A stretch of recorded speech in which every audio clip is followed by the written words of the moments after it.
We live? We live? I think we're live. I think we might be live. Let me see. How's it going? How's it going, everybody? Ooh, that's scary. So, how's it going, everybody? Let me just see what's going on here in the old chat room. And chatted in the chat room. Chatted in the chat room. Yeah, you know what? I got a little bit of time here. I thought maybe I would spend some time with everybody here. See who's around on a Friday. Mad G's here. Your Muslim uncle. Hey, what's going on, buddy? We got two people. Two people. I don't have the biggest audience, but I definitely have the best looking audience in all of the internet. So, what's going on? You know, I got word today. We got a couple things, first of all. I saw well, that wasn't good.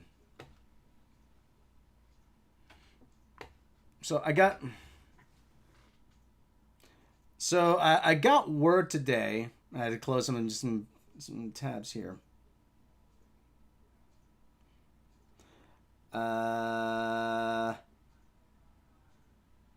Should we start that again?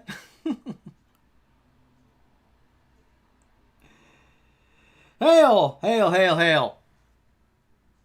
So yeah. So anyway, like I said, we have word coming that a new G.I. Joe series is in the works. Now, you kind of knew they were going to do this to capitalize on the momentum of the Snake Eyes movie, which I hate making a judgment on it, but it looks terrible. It really does. It looks terrible. The Snake Eyes movie does not look good. They're taking a lot of liberties with the Snake Eyes origin, and it's Henry Golding. I don't like him. I don't like him. And the whole thing about Snake Eyes is he's supposed to be the gaijin, he's supposed to be the outsider. Now listen, Henry Golding is very Western features. And people have told me, yeah, but you know what? If you're not 100% Asian, they still see you as an outsider, but yada, yada, yada. Well, okay, fine. But you know something? You know what? I've seen the European trailer. They're going with the rich father being murdered storyline, and that's been done to death. It's been done many, many, many, many times. And so, really, it's coming across like a generic kung fu movie, martial arts movie that they plug Henry Golding's Crazy Rich Asians character into. But now we get word that there's a new G.I. Joe animated series. This is curious. Hasbro is reportedly following up on the live-action G.I. Joe franchise film Snake Eyes with a brand new animated series, which will make its debut next year, according to His Tank. I'm familiar with His Tank. They're a pretty good G.I. Joe site, a well-known source of G.I. Joe news. The site was recently at Licensing Con Brazil. Hey, they're sending their guys to Brazil. That's pretty good. They're doing pretty good there. And heard from Hasbro's Brazil head of licensing, Marcello Massotti. During the presentation, Massotti reportedly revealed that a new animated series is coming next year, followed by a second season in 2023. No network or streaming service has been named. However, Hasbro showed a brief clip that featured Snake Eyes and Storm Shadow, demonstrating that development is well underway.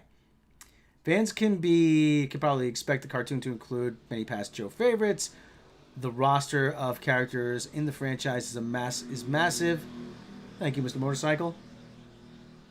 And an animated format would allow for more involvement across the board. Further details on the tune will be reported as they are announced. Now, there was a G.I. Joe miniseries, fairly recently, that was actually pretty good. It's called G.I. Joe Resolute. That was actually pretty good. It was more of an anime style, and it was a lot faster action, a lot more violent.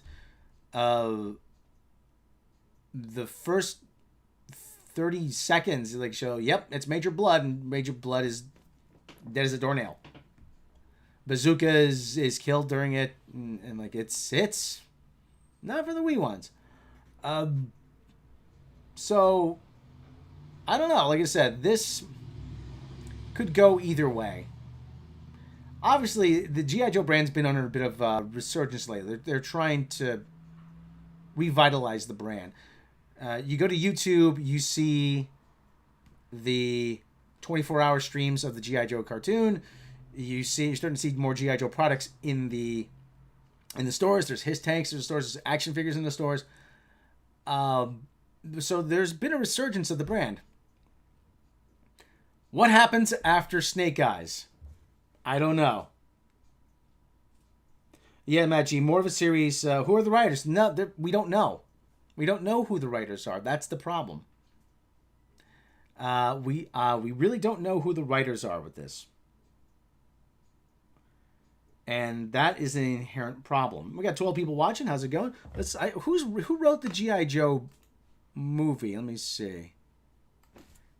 So who wrote the Snake Eyes movie? Movie writers. Let me see. Snake Eyes. Wikipedia. Where's IMDb? IMDb. Snake Eyes. He puts on. There's your hero's journey, folks. He puts on the mask. That's he flips the visor down. There's your hero's journey. Oh, listen. Obviously, Henry Golding wanted some FaceTime. Okay, that's the big thing. Henry Golding wanted his face shown. You know, he didn't want to be covered up. I don't. That'd be interesting to see. Rebecca, Race, Snake Eyes, Frankie, and Alice. Frankie is okay. Never heard of it. Rebecca. What the heck is this? A young newlywed arrives at her husband's imposing family estate in windswept English coast and finds herself battling the shadow of his first wife, Rebecca, whose legacy lives on in the house long after her death. Oh, yeah, that's got action adventures written all over it. Let's see what else. Seberg. Is that Kristen Scott? Kristen Stewart, rather? Why did I say Kristen Scott? Yeah, it's Kristen Stewart. Joe Shrapnel and Waterhouse. Inspired by real events in the life of French New Wave icon Jean Seberg, in the late 1960s, Hoover's FBI targeted her because of political and romantic involvement with civil rights activist Hakeem Jamal. Again, this is not exactly action adventure. Okay, race. Well, okay, let's see what race is about. But Jesse Owens, okay. Jesse Owens faces off against Matloff Helump's vision of the Aryan supremacy. Okay, all right. Okay. Well, it's a historical drama. Okay. Let's see what else this guy this guy Shrapnel better have some pretty action. With a name like Shrapnel, come on, you gotta have a big action adventure movie. Frankie and Alice, Aftermath, The Tonto Woman. What the? Snake Eyes completed. The Gray Man. Frankie and... What the hell is Frankie and Alice? Drama centered on a go-go dancer with multiple personality disorder who struggles to remain herself, begins working as a psychotherapist to uncover the mystery of her inner ghost and haunt her. So, who's that payment? That's right, it's Halle Berry. So, if she has multiple personalities and she's a go-go dancer, do you have to pay twice for lap dances? I mean, you have to pay double? And apparently this guy Shrapnel, he has untitled G.I. Joe sequel. Circle of Treason, Aftermath, Tonto Woman. Wow, people really, I mean... Oh, for God's sake. What the hell is this? White woman kidnapped from her home by Apache and is traded in Mojave. Lives as a squaw for 11 years until she's found by her husband. Unfit for society, he keeps her in a shack in the desert. Solitary existence transformed rival of a Mexican friend. Oh, God. Yeah, not exactly, yeah. Let's see what Speliotopoulos's credits are. Robert Schwenke, yeah, I was writing... Okay, fairly young guy. It's Francis McDormand, it looks like. Charlie's Angels... Nutty Professor, Little Mermaid. What? Little Mermaid. Ariel's Beginning. So we got Disney, Nutty Professor, Cinderella 3, Blue Elf. One directorial credit, The Unholy, which I never heard of. It's not out yet. Charlie's Angels. Oh, God. Charlie's Angels. There it is. There's a red flag. Charlie's Angels. Yeah. Yeah. Charlie's Angels. Never trust an emu. No.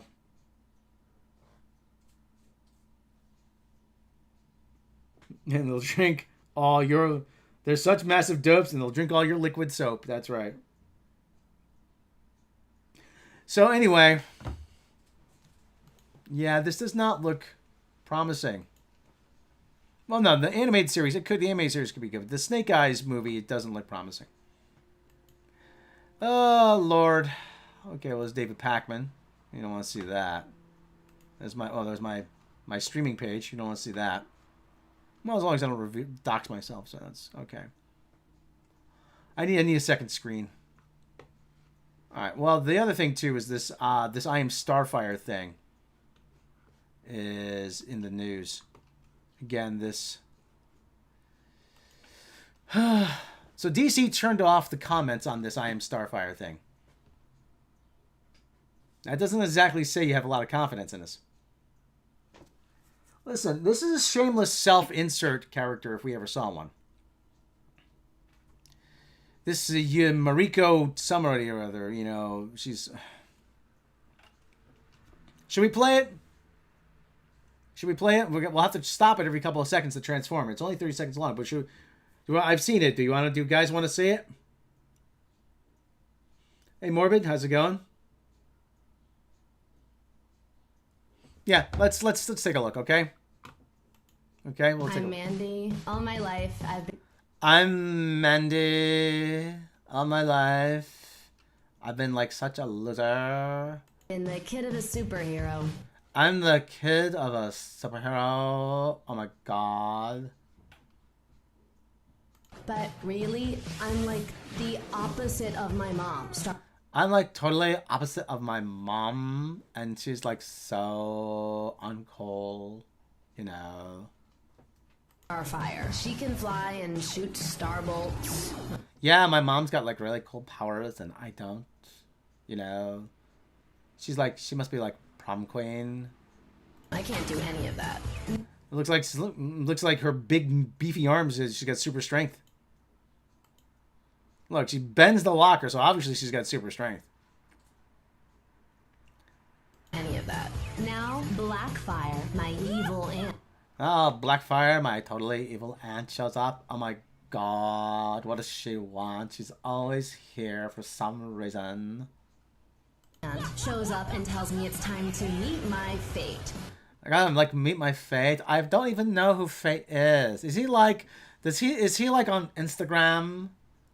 Does he have followers? Am I subscribed to his Pinterest board? Oh my God. That's like so 2012. So now I have to battle her for the throne of Tamarin. Oh, the throne of Tamarin. Like everybody's so into furniture, you know. I don't even know what I gotta do. I can't even work the coffee maker. Where am I gonna find room for the throne of Tamarin? Oh my God. Wherever that is. And oh my God, this outfit just doesn't do anything for me. Oh my God, OMG. Like, this is totally gonna blow up Instagram, you know? so now my mother, what happens next is going to... What happens next? Who knows what happens next? I know what happens next. I'm gonna, like, totally go YOLO. And that is, like, so 2015. Oh my God, at least I'm bringing myself up to date. Where's my iPhone? I gotta text this out. Oh my God, I have to tweet this out to everybody. To be totally messed up. Oh, it's like totally messed up, you know. So totally totally messed up. Unbelievable.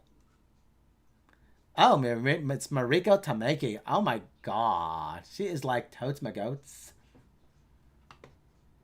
Did people use that word? Totes my goats. Totes my goats.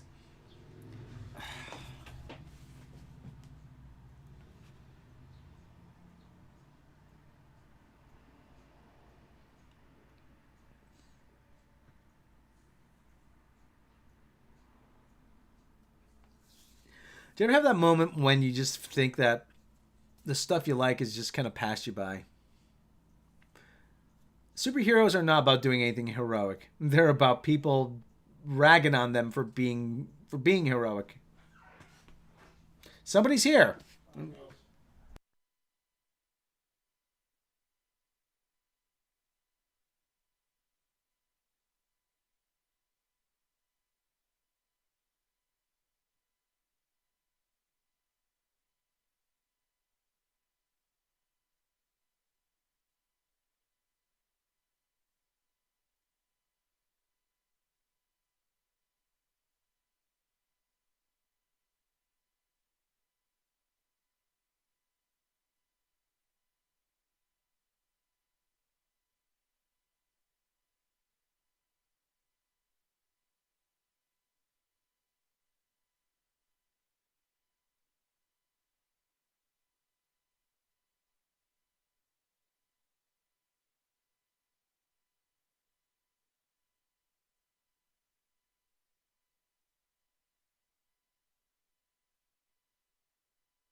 Oh, sorry, still muted. It's a live show. We'll do it live. We'll do it live, people. Oh, I'm not muted anymore. Sorry, I had somebody come in. Oh god, this is where pop culture is going. These are the people that have taken over pop. Listen, I've been through this in the '90s with the whole political correctness thing, multiculturalism, and everything. Yeah, and things got kind of bad, but it was never this bad. Really, it was never. It was never at the point where you just threw up your hands. And this, oh, that's by design. Like, I really don't think it is. This is all what these people know how to do.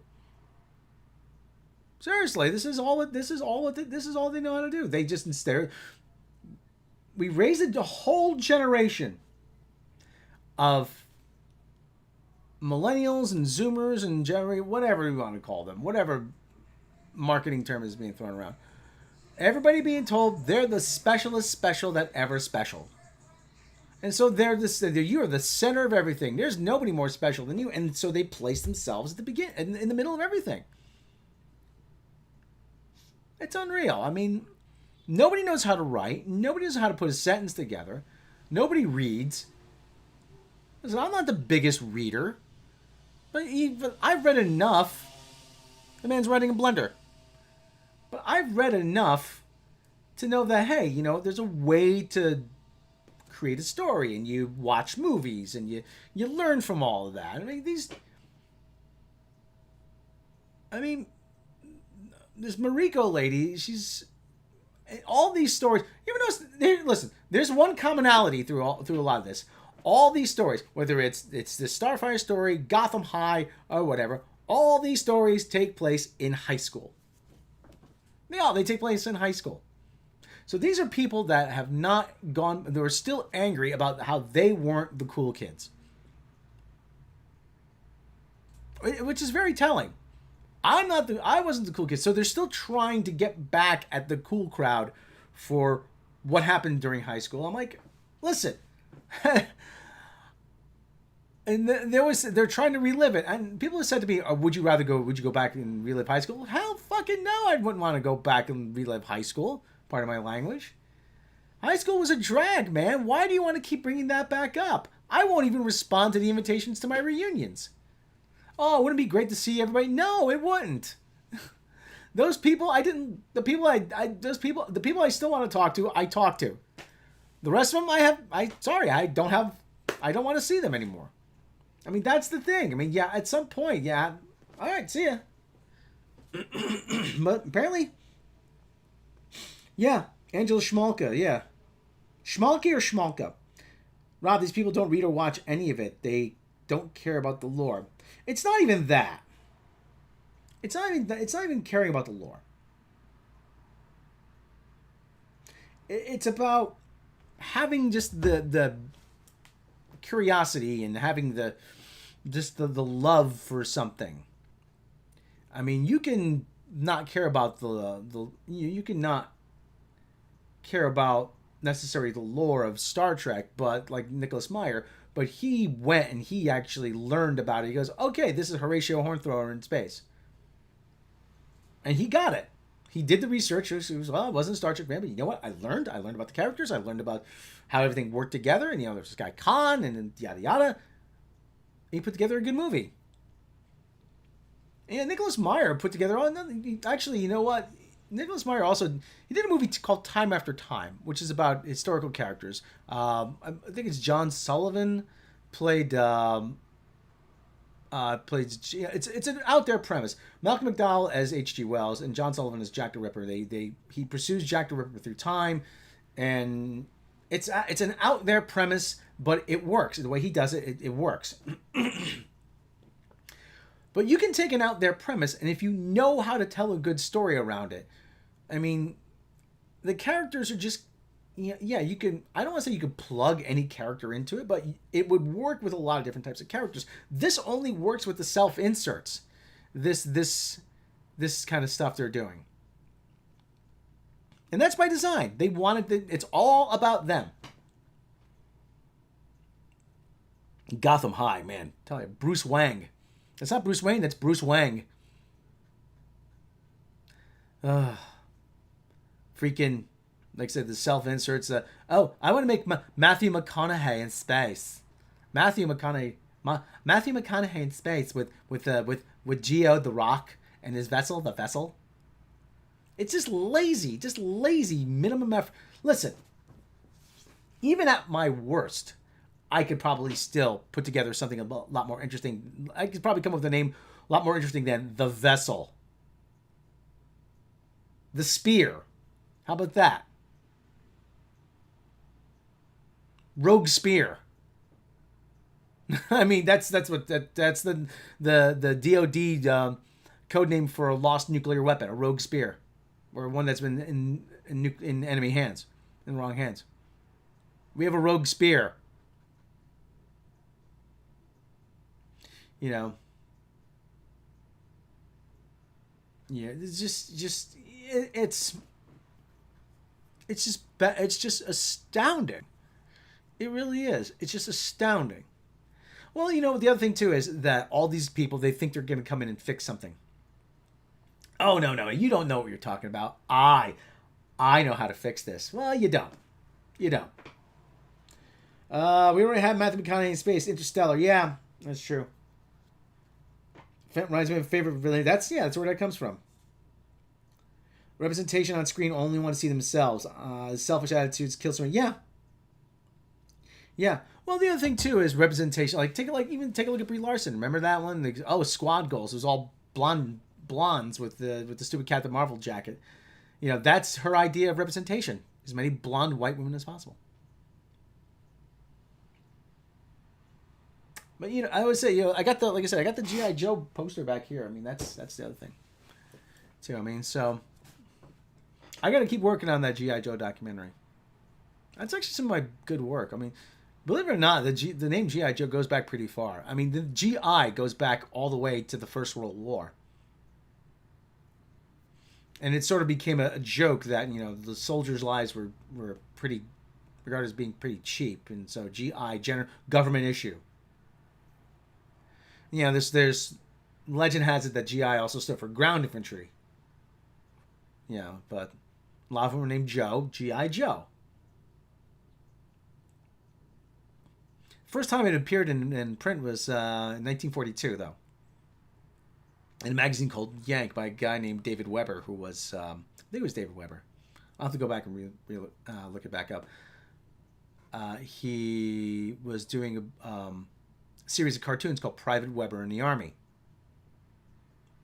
And he was tasked with doing a cartoon, an ongoing comic strip by General Eisenhower. And so one of Eisenhower's aides said, yeah, the general would like to see what you're doing. And he was kind of worried. He goes, well, I kind of take a lot of jabs at life in the Army. And the aide said to him, listen, it's all right. Don't worry. The Eisenhower just wants at least one good laugh a day out of the war. I mean, so and then like in 1942, the name G.I. Joe officially first appeared in print. Yeah, they go all the way back to the 50s. Actually, no, the G.I. Joe, they go back to the... From what I've been finding, they go back to the 60s. The 60s were the first. The G.I. Joe comic goes back to the 50s. And the G.I. Joe in comic book form goes back to the 50s. The G.I. Joe name first appeared in print in 1942 in a magazine called Yank. David Weber, he was actually a artist for the Saturday Evening Post. So, and he was recruited into the Army. It goes to show you, if you back then during the war, if you were recruited into the Army, yeah, you went through basic training, but they made use of your talents. They just didn't put a rifle in your hands and say, all right, go.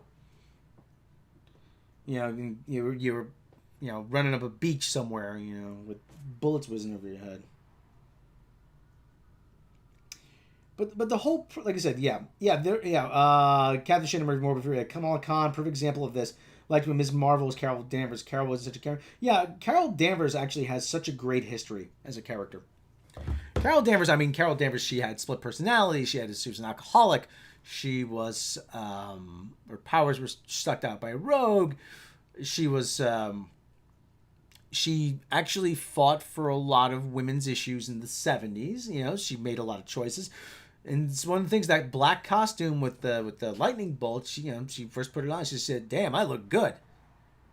Was her chin. Oh my goodness, this is so terrible. The artist, I'm like, look, Carol's personality, she said she looks good. She liked, there's nothing inherently wrong with wanting to look attractive. And actually we talked about this with Professor Geek one time. Let me see. Ms. Marvel 1206. Let's see. Images. Hopefully we won't bring up anything bad. Okay. Oh yeah, there we go. There's now look at this image. Now take a look at this image. That is a powerful image. Okay? That says to me, that says strength, that says power, that says forcefulness, that says confidence, that says heroic, that says to me grace, elegance, beauty, all of these things that says. That, and most of all, it says to me, yes, I'm a woman. You want to make something of it? There is an inner power. There's a strength to beauty. There really is. And actually, we were talking about this with Professor Geek. If you go back in history, the most powerful, the strongest female warriors were also the most beautiful. It's a very, very old thing. I mean, Da Vinci and Michelangelo, when they would portray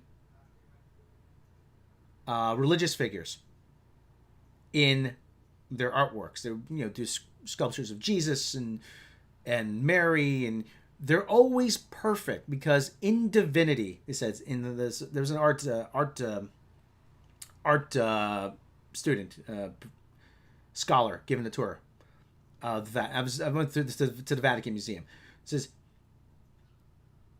in divinity there is perfection, and these are divine figures. That's ultimately what it is.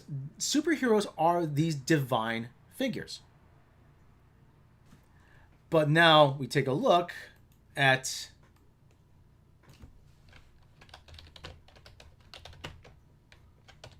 Captain Marvel, Kelly Sue DeConnick.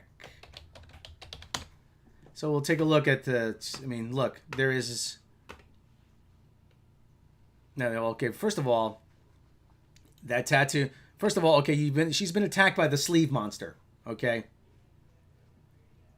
So that's the other thing. Well, we go look up Carl. Okay, the more recent. Really, what is there that is? What is there that is graceful or beautiful or? I mean, come on. Look, it's very formless, shapeless, very androgynous. I mean, this is this Carl? No, that's not it. I mean, well, these are all like character models. I mean, so. But like I said, though, I mean, where? I mean, everything is designed to take away, to de-emphasize, and that's tragic. It really is. Oh, you just want something to spank it. Like, no, it's not about that. Listen, we are hardwired to want to look at beautiful people. I'm sorry. I'm sorry. And what are you really doing this for? You're doing this for so people don't feel bad about how they look?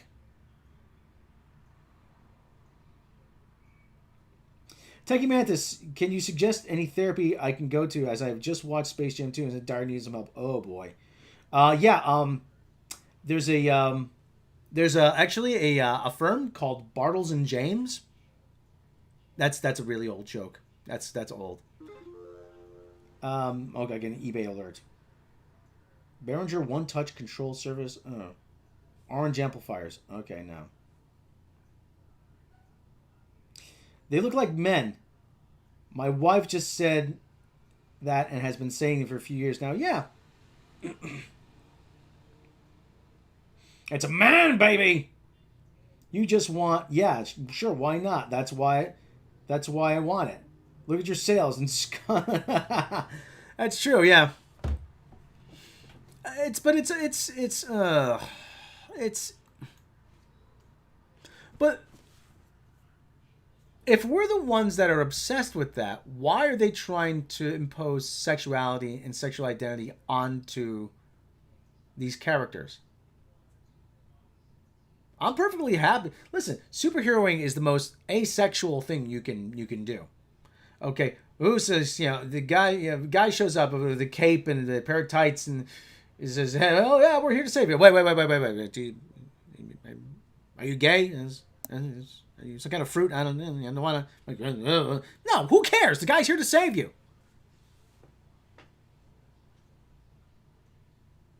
I mean, it's really the whole thing is just maddening. I went to a comic book store recently, actually, and I couldn't find anything I wanted to buy. I really couldn't. It's not that I'm boycotting Marvel. It's not that I'm boycotting DC. I'm just not interested in it anymore. I'd rather listen. I got Jeff's book coming. I've got Fatal J's book coming. Ninja Blast. I'm curious. Listen, I want to try something. I want to try something different. Okay, my tooth's a little sensitive too. I've got to go for a cleaning. I really do. It's getting to a point where, like Mitch Hedberg says, I got so much tartar, I don't need to dip my fish sticks in shit. I don't know how much tartar I got. I imagine it's the normal amount. But yeah. Oh, so Space Jam 2 was terrible. In other news, water is wet. Still, at least you can use the pregnant man emoji. So it was Spot and the member berries. Yeah. Space Jam 2, the whole... was it made for you? Was it made for you? Was it made for you? Listen. Let me bring this up here. Space Jam 2. Okay. Listen. Space Jam 2, take a look, okay? Space Jam 2. If it's not meant to me, what are these guys doing here? The freaking Herculoids. Who remembers the Herculoids besides me? Anybody under the age of 35 is not going to remember the Herculoids.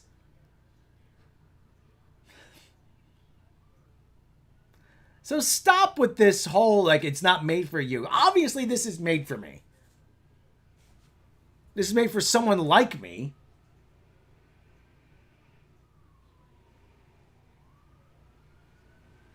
K70 Freeman, I do, yeah.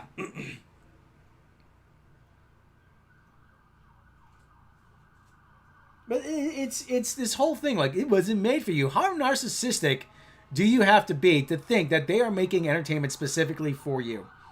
Uh-oh, they're coming to take me away, haha.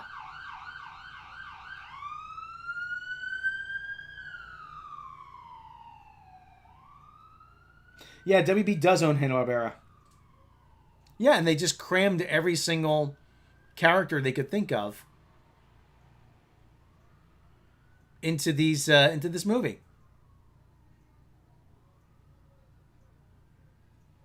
But like I said, this is, they didn't have to put the freaking Herculoids in there. Herculoids were good too. Imagine, like, do you think Johnny Quest is going to be in there?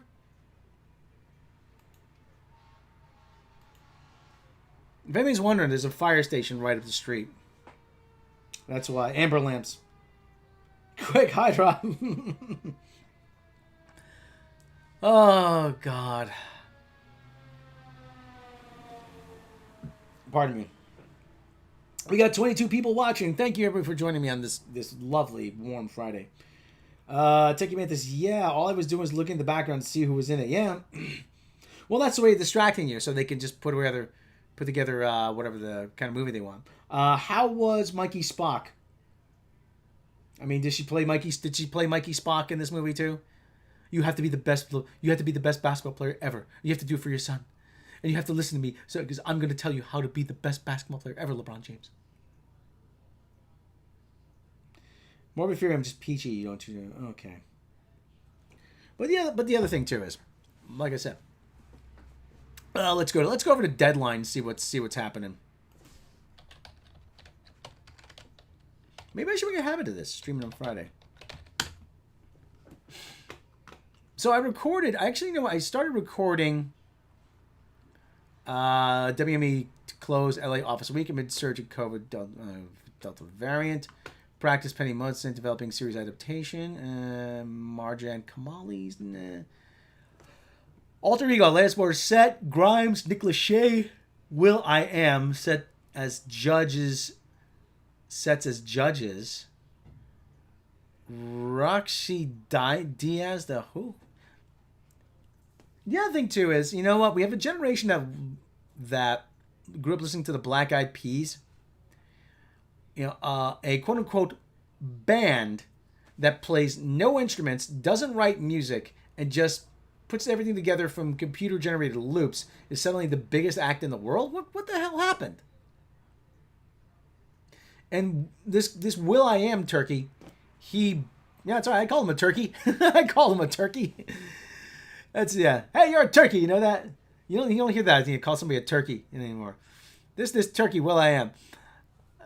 I'm starting my own car company. Yeah, he took parts of bits and pieces of other cars and just reassembled them. You're doing the exact same thing as you do when you're making music.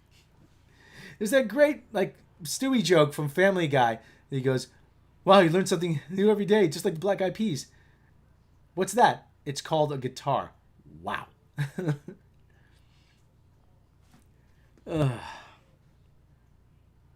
I would laugh WM ends up buying heavy metal and uses the characters from the first movie, Space Jam 3. No, don't put it past them. Do not put it past them. Do not. But there's always plenty of money for bad ideas. Always. Always. Okay. Antonio Banderas joins Harrison Ford in Indiana Jones 5. So this is looking more and more like a bait and switch. Michael R. Jackson pen horror flick for A24. Don Barbara Lee speaking truth to power. Nicolas Cage and Pig Roadrunner. Yeah, okay. Tilda Swinton and Sean Baker. Paul prizes for Pooch Pals at cons. Okay. Indie Can buys North American Japanese comedy Beyond the Infinite 2 Minutes. What? That can't be good. Bear Grylls sets Escape from Pretoria. Director Francis Anand's scripted debut movie, Count of Monte Cristo. They're still doing the Count of Monte Cristo. Well, it's a public domain project. That's the thing. Neon snaps up North American rights to Cannes Film Festival hit The Worst Person in the World. Well, we know who the worst person in the world is. He's called Alex Kurtzman. Let's take a look at the Antonio Banderas story. Antonio Banderas. Latest addition to next installment of Indiana Jones franchise. Exclusive. Antonio Banderas. I like saying that. Antonio Banderas is Harrison Ford's newest co-star in the anticipated... Who's anticipating this movie? Anticipated next installment in the Indiana Jones franchise, the Oscar-nominated Banderas has closed the deal to join the film to star alongside Ford, who returns as our favorite archaeologist, and an all-star ensemble. That's how bored I am by this story. Includes Phoebe Waller-Bridge, Mads Mikkelsen, Boyd Holbrook, and Shawnette Renee Wilson. For Banderas, the film marks another major franchise for the international star. So that's why they're really doing it. They're doing this for international box office. James Mangold is taking over directing reins from Steven Spielberg, who is still serving as producer and is very much involved in various elements of the film. They're fibbing. That can't be true. Oh, don't worry, Spielberg's still involved.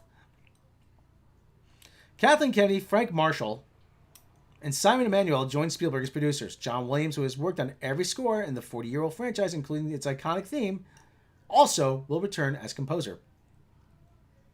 Jez Butterworth, John Henry Butterworth, and Mangold co-wrote the script.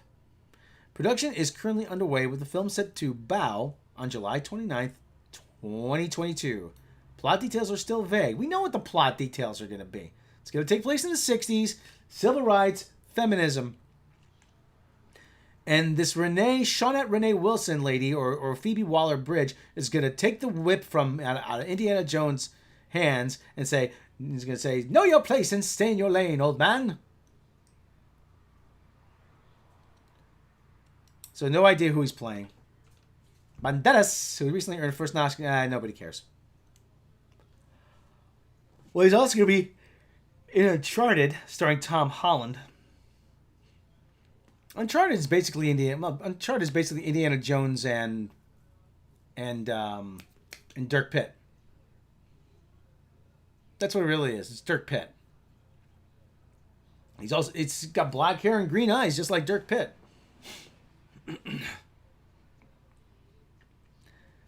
Like I said, he's repped by Newco Media Group. Okay. This comments are always fun. Let's take a look here. Excellent. They're pulling all the stops, bringing quality. Yeah, okay. It just passed back to start whole thing nice. I assume Banderas has been cast as Indy's full-time bed nurse. Seems apropos. They're bringing in Zorro. Finally, a young man of 60 to help lead the next installment of Indiana Jones, Temple of Doom. Temple of Not Quitting While Ahead. Here's a tip. It involves time travel. If they hired him now while filming is underway, it's likely they've already begun rewrites. Begun. That means the script is stupid. Maybe that's why Steven isn't directing. Kennedy is going to do to Indiana Jones what she did Star Wars. Oh, yeah. If you follow Deadline and the other trades, a lot of movies are finalizing cast during filming. He's likely not a huge lead in the movie. Honestly, looking forward to Indiana Jones. Okay, yeah, sorry. Indiana Jones 5 is the Expendables sequel nobody wants. At least Paramount can't F this one up. Oh, give him a chance. The new chick must be bleeding him dry. Why else would he be following up his Oscar nomination with a barrage of crappy sequels? Yeah, it's a big old pile of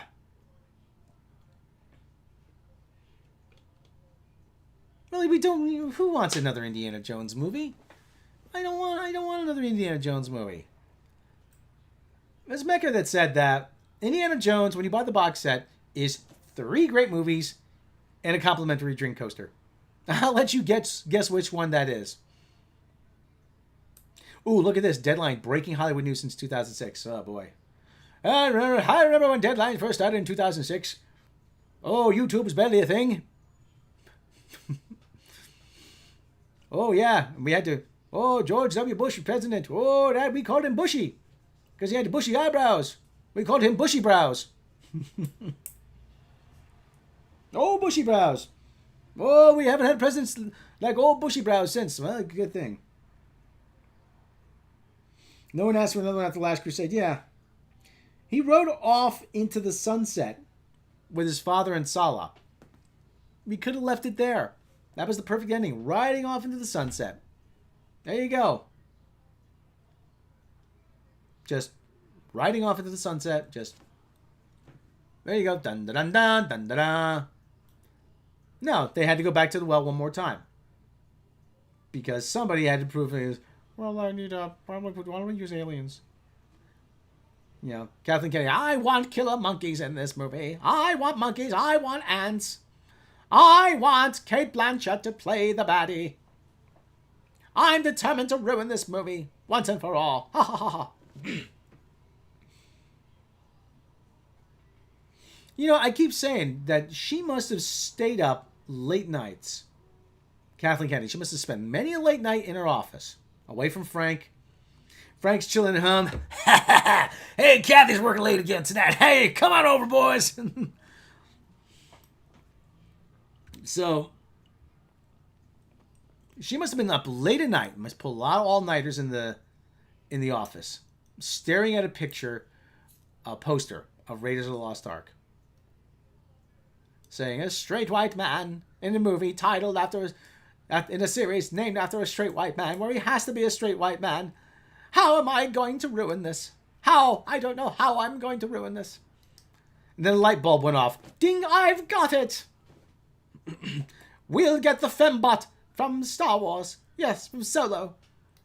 So she could ruin anything.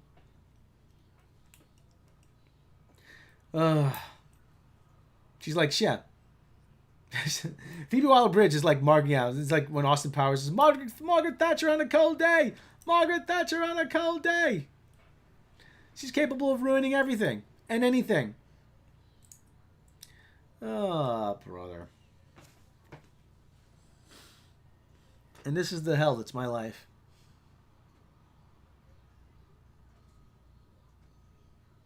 Let's see what the chat's doing here.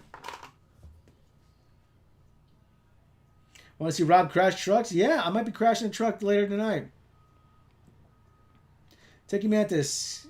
Kathleen Kennedy is secretly working for Dr. Evil, making fembots. The algorithm hired her. Kathy's manipulated by parrot. Yeah, that's actually good. If you put into a computer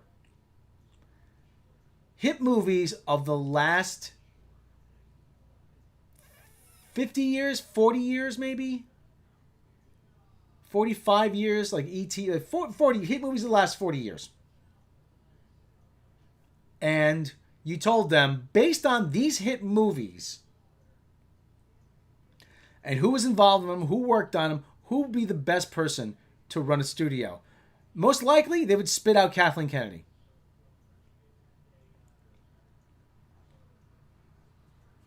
That's most likely. That's most likely what would come up with.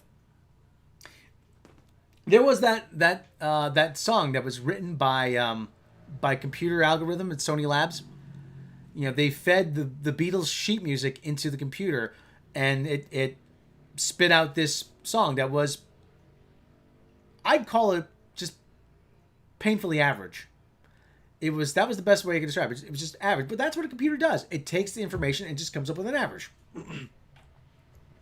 And that, no doubt, is what a computer algorithm would tell you. I'm like, listen, if you can compile statistics on how to assemble a winning baseball team, you can be damn well sure that somebody in Hollywood, in the film industry, is compiling computer algorithms to compile statistics to tell you how to make a great movie, to how to make a movie that's going to at least make money, or who to hire. I mean, it's not that revolutionary. It's not something that's that far out of the realm of possibility.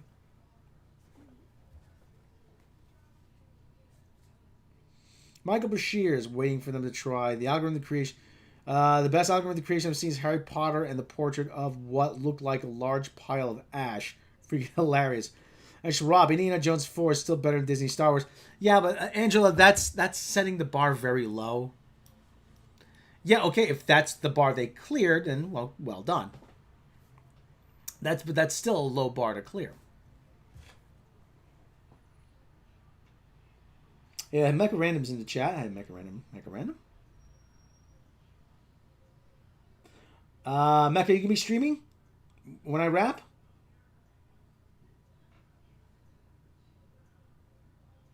Hire competent people. Problem solved. Well, thing is, there's a finite resource of people in the film industry. You ever notice it's the same names over and over again? It's the same. You see the same people. It's a revolving door. And once you have one hit in Hollywood, in the film industry, that's it. You pretty much can ride that your entire career. That's what Alex Kurtzman's been doing.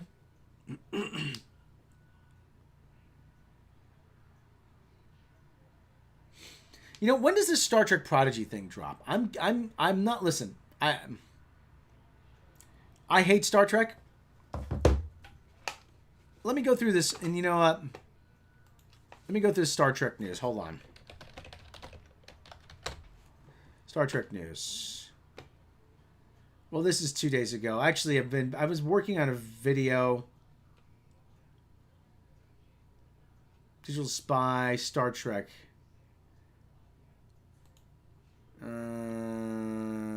Trek movie. Now, Stranger Worlds filming in New Mexico for VFX. They are? Oh, okay. All right. Well, they need a desert location. Ooh, that looks dirty. Yeah, they obviously need desert locations, something like that. So, okay, Star Trek. Look, they have to put Star Trek movies 2009 plus. CBS Star Trek universe. They have to. Look, they have their own section for the Orville. How sad is that? You have to have an Orville section on the Star Trek site.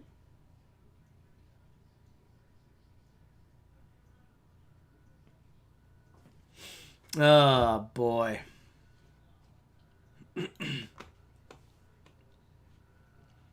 All Access Star Trek Marvel's a 2023 movie.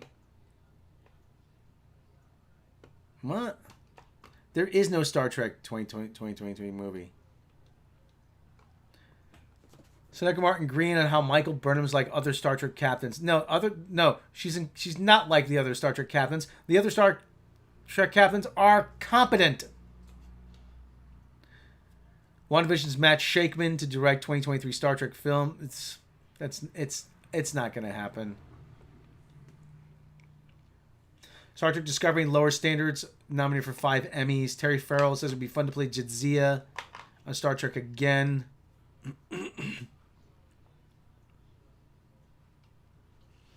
This is funny. Well, they're doing this. They're announcing this film. Production's set to start next spring. Oh, they got plenty of time to. They got plenty. That gives them. See, listen. Production's set to start next spring. Okay. Now this person, Geneva Robertson Dworet, she has primarily 2 screenwriting credits. One is a 2018 Tomb Raider film. The other is Captain Marvel. Shows you where they're going with this.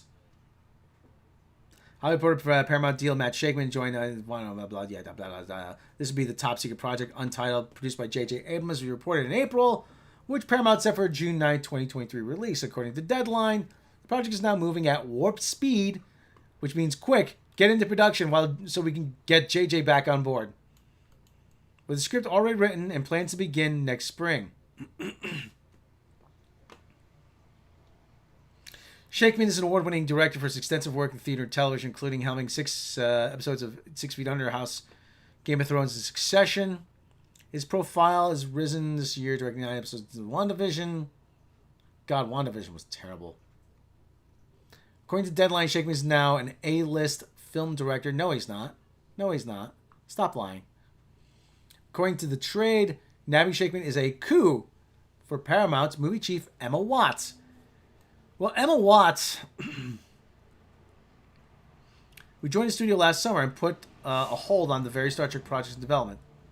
Well, even though Emma Watts is in charge of this, I'm not confident. Deadline is also reporting the film is based on a script written by Geneva Robertson Dworet and Lindsay Beer. Robertson Dworet co-wrote 2018 movies. She also wrote a coming Silver Sable movie for Marvel, an animated Gotham Sirens film. Beer and Robertson also working together on Mask, Mobile Armor Strike Command, which is part of the Paramount G.I. Joe Hasbro universe. Beer was a writer for the animated series The Magic Order, and attached to a number of movies, including Short Circuit. Lindsay Beer has no prior credits to 2018. How is she suddenly getting all this work? Update. There are no details yet on how this Star Trek movie fits or doesn't fit with the Kelvin universe, or the Prime universe, television shows and films. However, after the story came out, Deadline reporter Justin Kroll indicated the film is written for the Kelvin crew, but no deals are done for talent. Oh boy, there you go. Oh boy. Oh boy, this thing is dead in the water. While no deals are done for talent, hearing the hope is Shakeman Star Trek would be for Chris Pine crew to return. Oh. Pine's not coming back. You're going to have to pay him. And this talk about the Kalinda Vasquez movie here.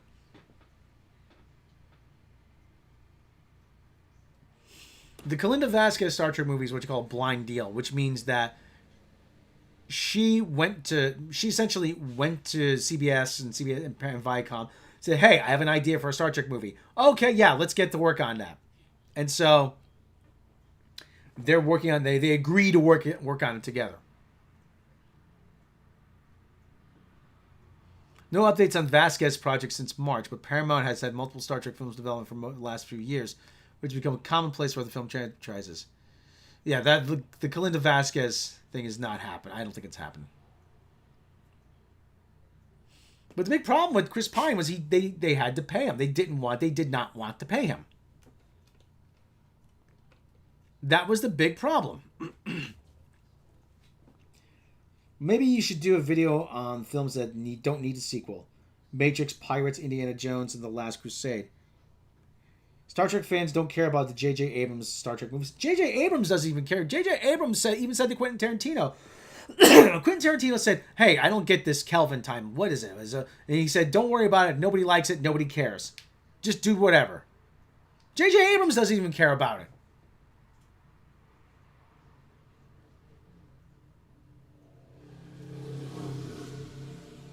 Still don't acknowledge their reality.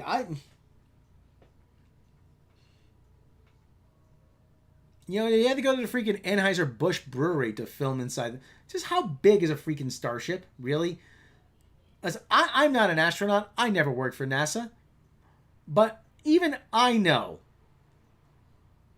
that they make accommodations. They try to fit as much stuff into a very small amount of space. And turbo lifts are not the inside of the TARDIS. Oh, for God's sake. They're unbelievable. Let's for shits and giggles, let's... Okay. You know what? I'm going to wrap in a few minutes here. But you want to see my blood boil, though. You really want to see me have an aneurysm. This may give it to you. Discovery Seneca Martin Green on how Michael Burnham's like the other Star Trek captains. She's not. The other Star Trek captains are competent officers. When season 4 of Star Trek Discovery arrives later this year, a big change for the show besides new uniforms is Mikey Spock in the captain's chair. Now, Seneca Martin Green is talking about getting promoted. Earning the chair. She earned the chair? Really? While out promoting the LeBron James' wife's role in Space Jam: New Legacy, Snickermar Green is also fielding questions about STD. In an interview with the Bellissimo Files, the actress spoke about what it means to her for Mikey Spock to be promoted to captain. Becoming captain was a really big deal, and it was a long time coming. The story was always a journey to the chair, but it's not something I could just be outright about and say it looks like it's going to happen at this time. But I think it was earned. How? How was it earned? She screws up everything. She makes incredibly bad. She's insubordinate. She doesn't follow orders. She's undisciplined. She assaulted her captain. She staged a mutiny. She got most of her crew killed and half the fleet destroyed, including the vice admiral. She started an interstellar war where probably tens of millions of civilians died. How? Oh! How did she earn any of this? And it means a lot to me to be solidified in the franchise's history as the first black woman as captain and lead of the show. She's not the first black woman as captain. There's a black woman as a captain in Star Trek IV, The Voyage Home. That's a big deal to be cemented in history in that way, especially right now. So it's breathtaking. It really does take my breath. It makes me cry. She's always fucking crying. It's something that I'm grateful for, and I don't take it lightly. I also don't take it too heavily either, but I don't take it... What? Don't what? Even though the promotion came at the end of Season 3, she's been Captain Burnham since Season 4 began. Late last year, Martin told the hosts of The Talk, it still gets her emotional. I'm still overwhelmed by it. It's so surreal, and I just say, Jesus, you are Lord, and you have shown up and shown out with this. Shown up and shown out with this. What? I can't quantify it. I can't really describe what it means to be firmly cemented in this franchise. To be this black woman at the helm of this franchise as captain and knowing what it means, not just on youth, but on adults as well. Being able to see themselves, but also seeing someone different than from them. I could cry. How fucking narcissistic are you? Really, I mean, like I said, I want to see myself on screen. Really? Joining Trek's captains. I'm losing the will to live. Well, happy to be now to be a part of Star Trek's legacy of captains as show leads, Martin Green highlighted how her 3 seasons at a lower rank was worth it.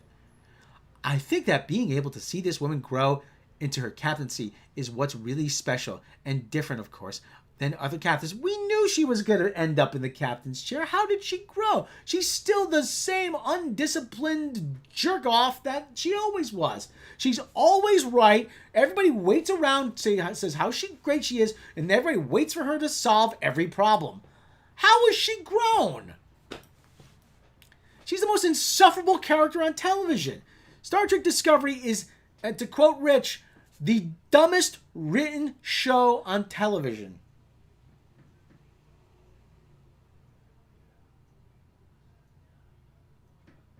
Yeah, I want to see people better than me on screen. She also sees a common thread with Burnham that runs through all Star Trek captains. Oh, this ought to be good. I think something that is common denominator with the captains in the franchise's history is that sacrificial leadership.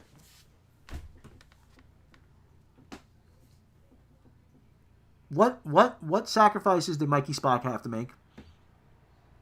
Yeah, she went to the future, but she didn't need to.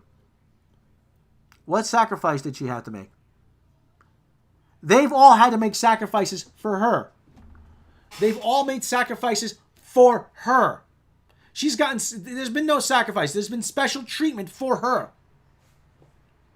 You have to be willing to lay down your life. That's something that is shared across the board with all the captains and with all the characters that aren't captains.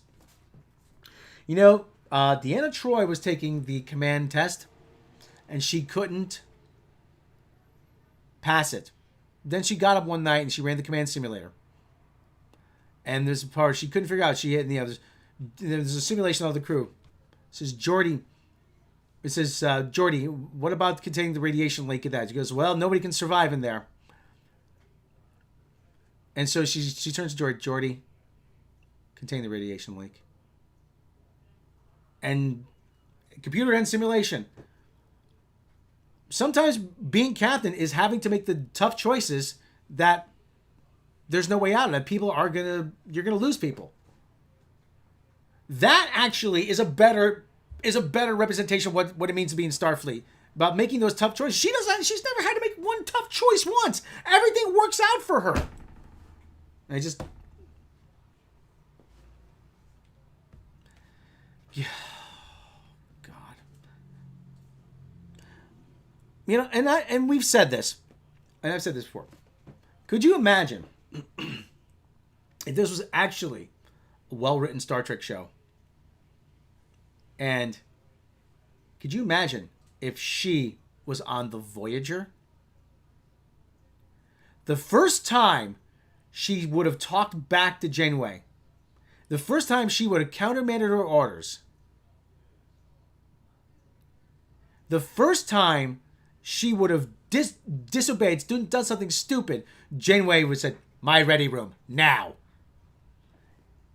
And Janeway would have dressed her down. He goes, Janeway, I know exactly what Janeway would have said. Janeway would have said, listen, I value the opinions of my senior officers. I wouldn't be a good, and I want you to be able to come to me with any problem. I wouldn't be a good captain if I didn't listen to the opinions of my senior officers. But if you ever undermine my authority on the bridge again, I will not hesitate to throw you in the brig. Do you understand? And you know what? She threw Tom Paris in the brig for 30 days. In solitary confinement in the brig and demoted him. You disobeyed. I recently went back and rewatched that. You disobeyed a direct order? You nearly started a war? Oh, they weren't going to listen. They might have. But you endangered the lives of your crew and you endangered the safety of this ship. You're demoted. You're spending 30 days in the brig. Janeway would have jettisoned her in the Delta Quadrant. You don't want to follow orders on my ship? Fine. You don't have to be on my ship. There's an escape pod. It's unbelievable. And the other thing, Robert Meyer Burnett said pretty much the same thing. In this version of Star Trek, the Millennials show up and they tell Starfleet what to do. Starfleet's the one who's supposed to be giving the orders. No, they tell Starfleet what to do. It's unreal. Oh, this is the best Star Trek I've ever. No, it's not. You don't know a damn thing about Star. You don't even know a damn thing about the military. They don't know a thing about protocol or, listen, I was never in the military, but there's people you can hire. There's resources you can go to. You can ask someone. For God's sake. For God's sake. For God's sake. It's unreal. It's unreal. It's so bad. Yeah, Gene Roddenberry was in the U.S. Army Air Corps. I think Gene L. Kuhn was in the Navy or something like that. So they had a military background. They knew how things functioned. There's a reason why the bridge is laid out in a certain way. It's so that if someone becomes incapacitated, the captain can jump in and start doing stuff himself, or somebody can take over a position. Military vets need work. Let them write. Sorry. What, Angry Panda? Sorry, yeah, by being better than us. Yeah. That's the thing. The people on Star Trek were always better than us. I want to see myself on screen. No, I want to see somebody who's better than me. I want to see someone who knows more than me. I want to see somebody doing something unusual. Like I said, I always say, if I wanted to see myself on screen, every movie I'd watch would star Jack Black.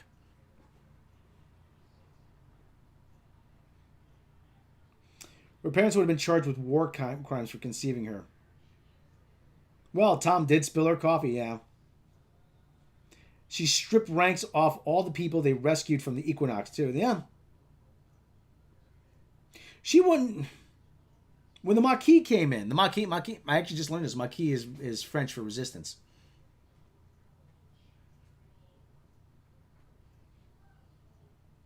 I want someone to look up to inspire me to be better than myself. Yeah, well, yeah.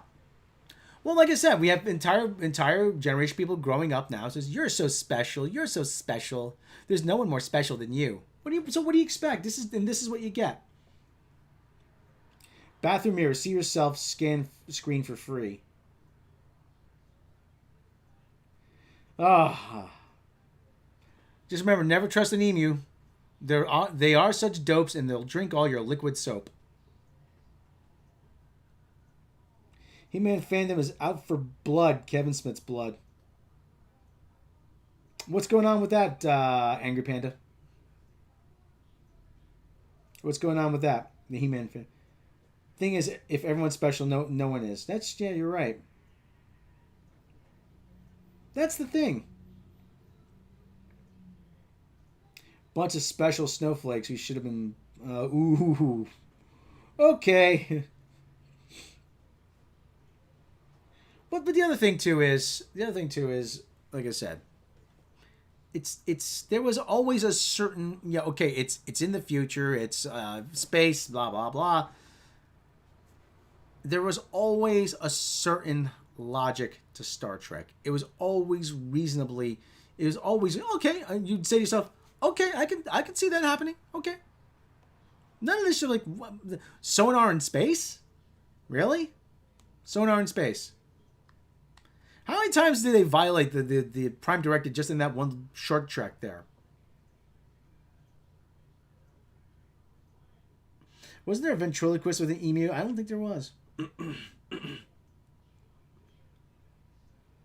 All right, I think their dad had 3. Oh, okay.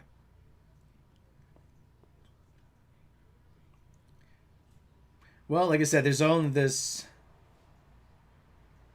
Am I the only one who hates the Lima Emu commercials? I'm indifferent towards them. Yeah. I think it's funny the emus all of a sudden everybody's talking about emus. Okay. So what else So what else is there to talk about, everybody? Oh, what am I going? Been going for about an hour? Hour 10 minutes?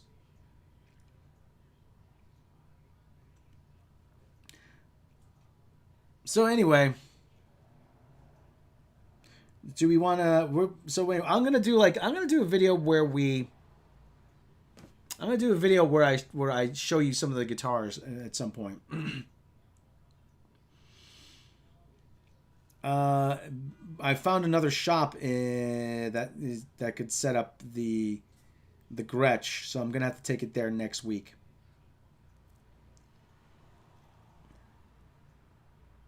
The Gretsch suffers from. I got a stream set up for 40 minutes from now. Okay, do you want me to? Robb Shalom, in a panel about the upcoming Motu revelations, Kevin Smith accidentally revealed a big spoiler. He said it was not a big important one, but boy was he wrong. Now they privated. What was the spoiler?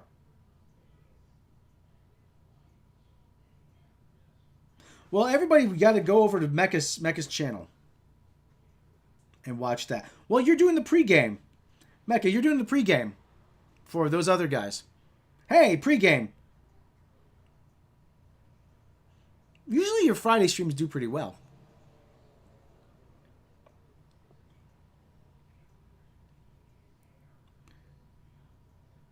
Live what and more.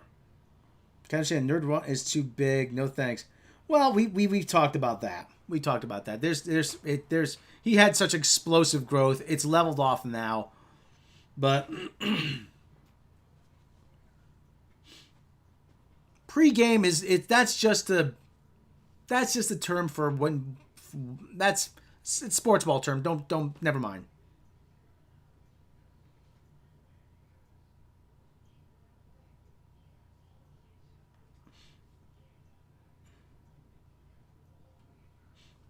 I'm watching my head bob around the corner. That's pretty funny. By the way, this is not brought. This live stream is not brought to you by Puma, but I could use another pair of sneakers. Sorry if I deleted some of the message. Oh, that's okay.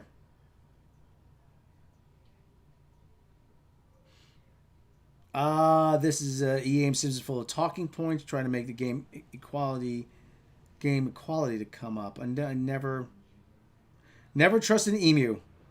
No, never trust an emu. Robot Shalom, because of that, I can't tell you what the spoiler is, or they will hit your channel. Okay. You can find me on Twitter pretty easily if you want to send it there. Oh, I think I heard this.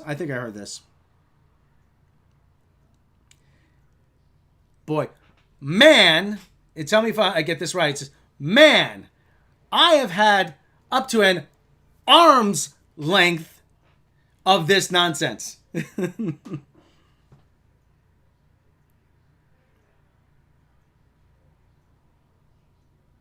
So, the entire video company is now completely taken over by extremists. Okay.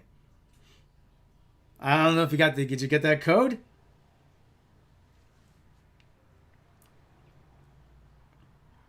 So, anyway.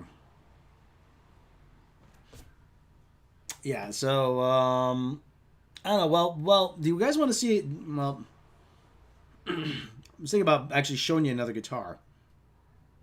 Games journalism is pretty bad. Game journalism used to be good when there was actual magazines and editors. But now there's... I mean, now... Oh, no, it started before that.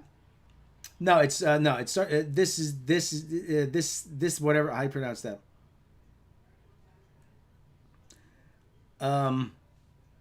It started before that. I mean, there was that thing with Kane and Lynch. That Eidos had bought a ton of advertising on GameSpot, and they fired the guy. I think they fired the guy for giving Kane and Lynch a bad review. The character and that character's... No, it's not Man-at-Arms. Oh, major character. Oh, okay. Okay. Oh.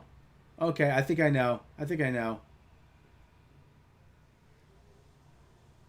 So many stories of cheese rush before the a-holes take it. Okay.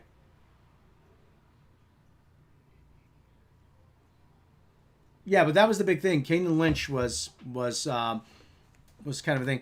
There was also a thing.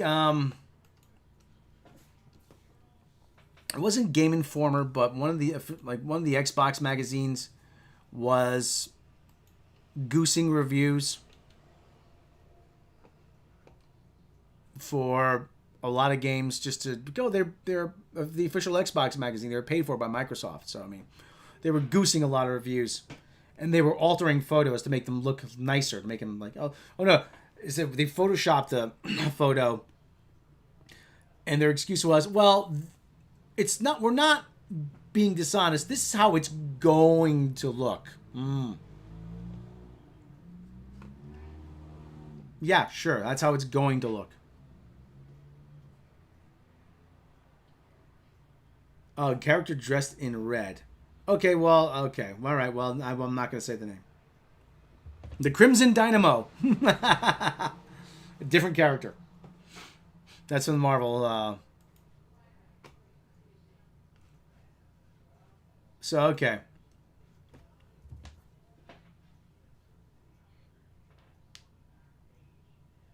I gotta say that. No. Oh, no, not gonna say that. Not gonna say that. Monster.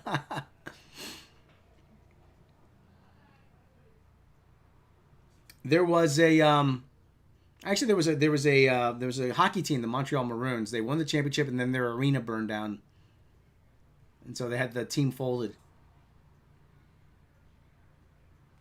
All right, kids. What do you think? Should we wrap it up here, or do we want to take a look at other stuff here?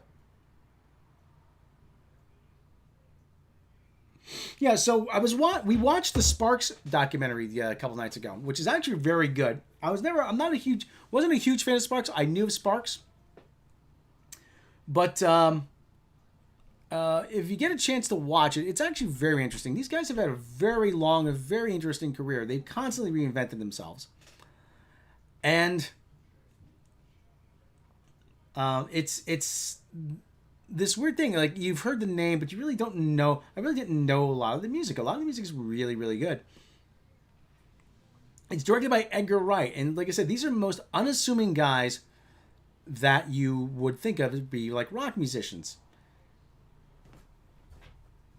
And it was actually it was actually a great moment. Like I said, there was this legendary. They have a legendary appearance on Top of the Pops in England. That the story goes that John Lennon was home watching one night, and then he's watching it, and he calls up Ringo and says, "Ringo, you got to turn on Top of the Pops. Mark Bolan is singing with Matloff Heatlump." I got to work around the YouTube censors here. But a lot of people point to that one appearance, like that was their big breakthrough, and they were always bigger in the UK and in Europe, which is really kind of a shame, you know. I think there's a lot of guys there that are like that. I mean, Cheap Trick is always huge. They're huge in Japan. Enough's Enough was big overseas. You know, you just don't know where you're gonna take off. A friend of mine, comedian, he found out he has quite a following in Europe.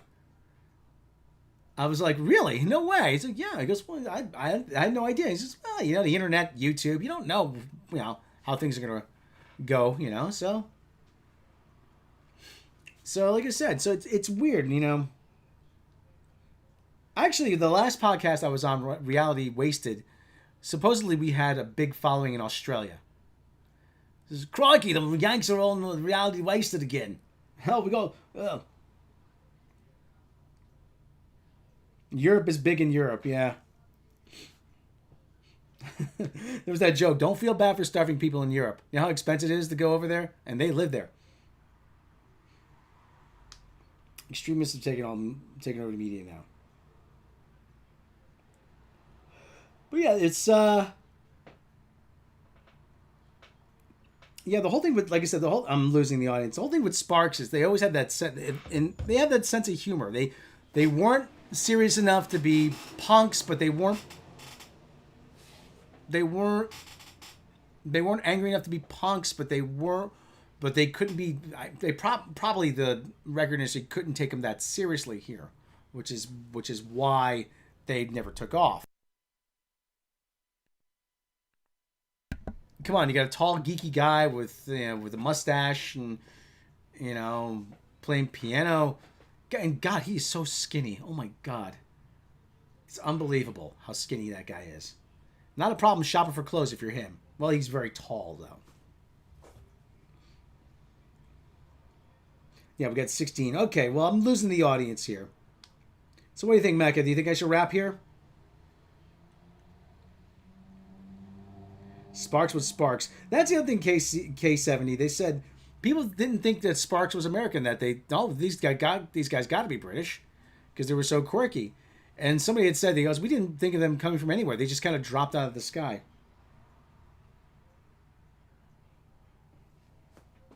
So, watch our foreign scammers in Rome. Yeah, actually, they'll demand 20 euros. Yeah.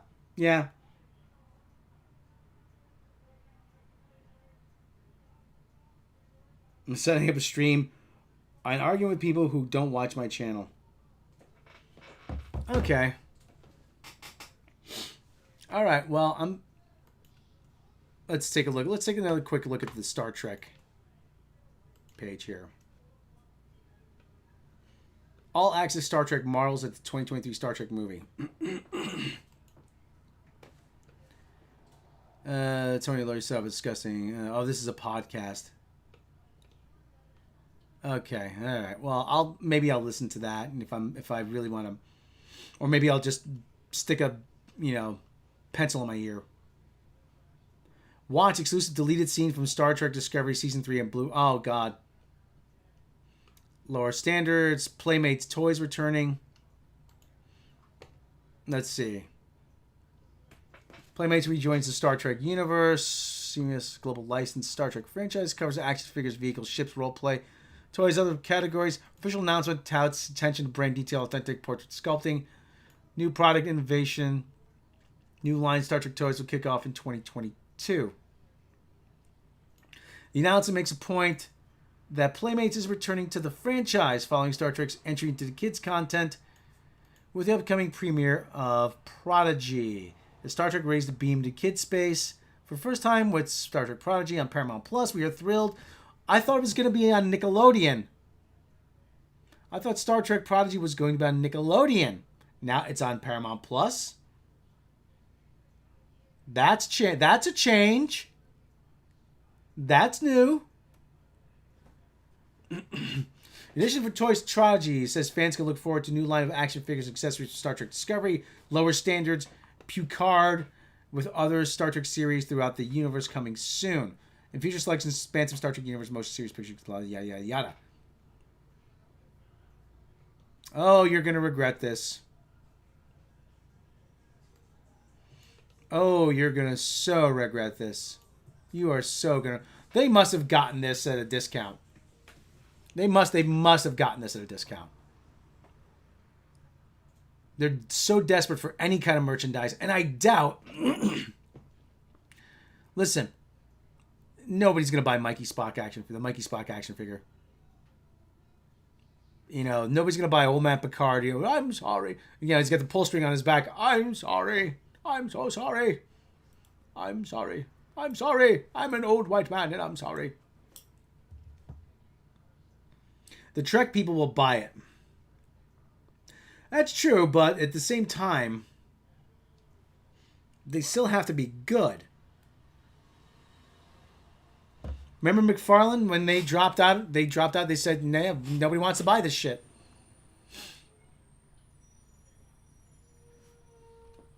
Oh, boy. You'll be sorry. Oh, brother. So, Star Trek Discovery nominated for lower, let's see. Outstanding period or character makeup. Discovery nominated Outstanding prosthetic makeup, Outstanding sound editing for comedy or drama, Outstanding visual effects in a single episode. Lower Decks, Outstanding... It's all technical awards. These are all technical awards. Yeah, you notice what's not what they're not nominated for? Writing or acting.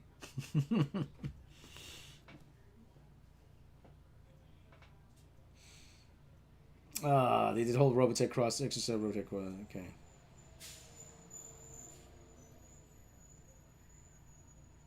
They will buy it, blow it up with a firecracker.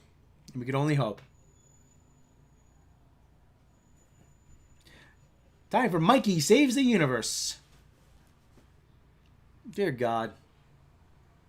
All right, kids. I think I've run pretty much hit the wall with this one. Hey, okay, like, subscribe. Check out the channel for replay. Yeah, I'll keep this up at least for a little while. And head over to Mecca's to partake of her stream and be generous. Time is money, people. You know. Hello, this is Debbie Boone. I'm asking you to give till it hurts. Okay, people. We are out of here. We're going to, like I said, head over to Mecca's channel. Drop the link. Somebody drop the link in the chat, please, if you don't mind, for her live stream. And we'll catch you next time.